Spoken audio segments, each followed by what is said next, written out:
Hallelujah, praise the Lord. Adofo onyankopon shira bebre why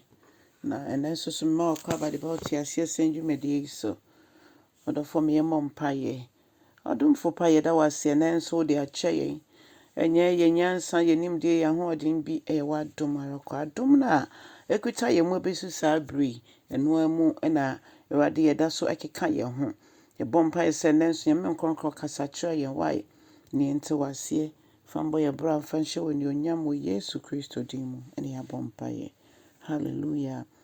Odofo enen so ye befa ya kenkan sam efi Marko asempati enkron. Kichemu du nkron kosi eduonu 9.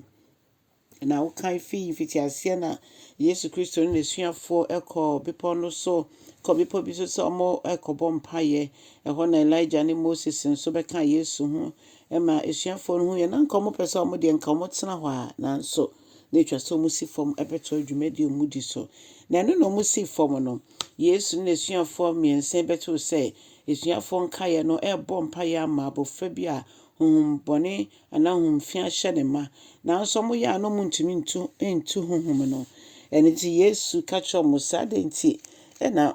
megyedi ebesi sabre ntimi nsipi me say ne Yesu ka sa cho yen me ne wo se adan ene yegyidie edaso etese de atie efi se how no emu ohade a yetimi gina na mom se mo odin a bo say na yewre fi ye ho se ye wodimafo bi ye wokamafo bi ntemginafo bi a oka ye nsem ma ye na yewre fi se onyankopon ama ye ntumi se ye ne ma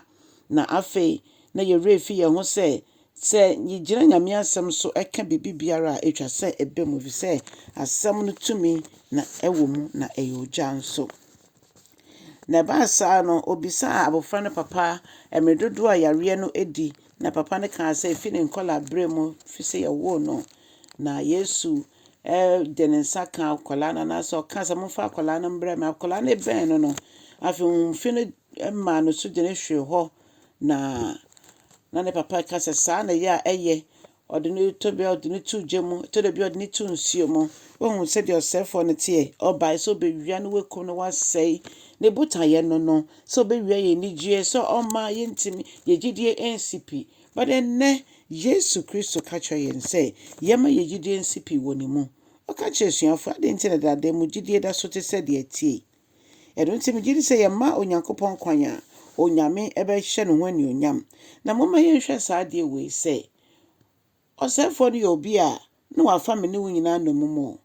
ni eni ohwefo bia ye ni ogefo bia ekosi se Yesu Kristo esani fi eni onyem ba asase so na obabedi osefo nso kunim efi se odane di betwemu ebra onu Yesu ye born asenu mu no eho na odi se osefo eginetuo no unimoja no odi atoye aboden e de esiesie ye owu esore ye na ohye ye mbose obema hum kronkron na ba ampa hum kronkron no nso so eba ye wo Pentecost da na eye afahye bre onyame da ne ho edi kwan so nkobe so na ohwe ni tumi no gu akra no mo hye ho nyina eso na onamomoso ekasa ye mampempem de omo ho Ewurade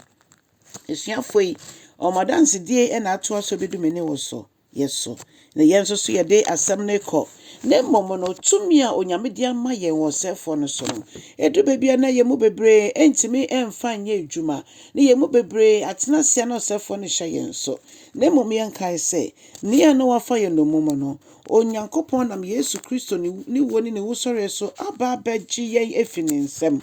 wama ye tumi se ye mfra na aba eja wama ye tumi se ye nyankopon ma wama ye tumi se tibie bia ye timi kasa church bia na twa se ye adwuma se ye yare se ye ohawa mane atete se wo ba etete wo kuno wo yire biara akoye kwadanda no onyankopon be onyamya me ye tumi o se ye mbompa ye nso mfa no denye demu na obaji ye nso odofo o tie Genesis ni fa so a odi ma mene wo mama ya fa yere nyina nhya asafo Ewurade mu efiso no kwa mo na tumi wo wama ye tumi se ye fantiti awo ne ayenyere nkyere so ye fanso asafo agire to ne hyehyɛ bɔ ne nyinara. It's imagine ni anankodi yen so no onyame amayitumi se yemfendi ne so nti ense se yetena se ebi so ono onhome onim se onje na home onim se wodi nkuguo nanso oprea adafonom mama yehu se tumi e wo nyame asem yenyina nyame asem so na yemfendi ye ho emfe sefo gine tu nyina mu na yense na gine tu ne senti na sese e bompa momo hu Kristo Yesu ya yehu no yenso ne mu yie na momo hu no so Ewurade nje omo efise se Kristo nka ho a eyo haw ne amanne ne nkuguo onyankopon hya bebre cha asem no so o Yesu dimo